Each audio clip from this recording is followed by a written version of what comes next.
मेरा नाम Mohammad Imran, check number 54 गाहबे शांकर, तहसील जड़ावाला, जिला फैसलाबाद। फ़ोन नंबर मेरा 0300 786 9477। मेरी वालदा नूं दिमाग च रसौली दसी, डॉक्टरों ने MRI कराई 20 तरीक वाले दिन, तो 21 वाले दिन मैं बाबा जी को आ गया। पता लगा मैनू ढुडिया ने तो मेरी अम्मी की एक सहेली उन्होंने को वालदा मेरी तो बहुत ज़्यादा दर्द होंदी सी पिछे इत्थे चीज़ पट्ठियां नूं इत्थे गर्दन दे तो दम की वजह ना दर्द में भी बहुत ज़्यादा फर्क आ।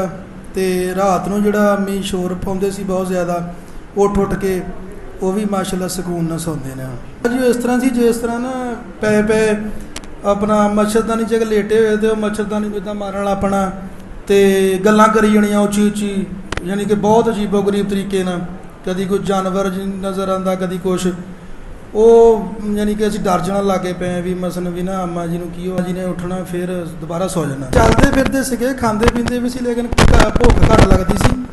तो लेकिन दर्द जो होंदी सी ना ज़्यादा बाबा जी उदों इंजैक्शन लाना पैंदा सीगा उन्होंने, यानी कि बहुत ज़्यादा जो तकलीफ अपना बर्दाश्त तो बाहर हो जाती सी। तो तीसरा दम मैं दवाई नहीं खा रहा मीनू।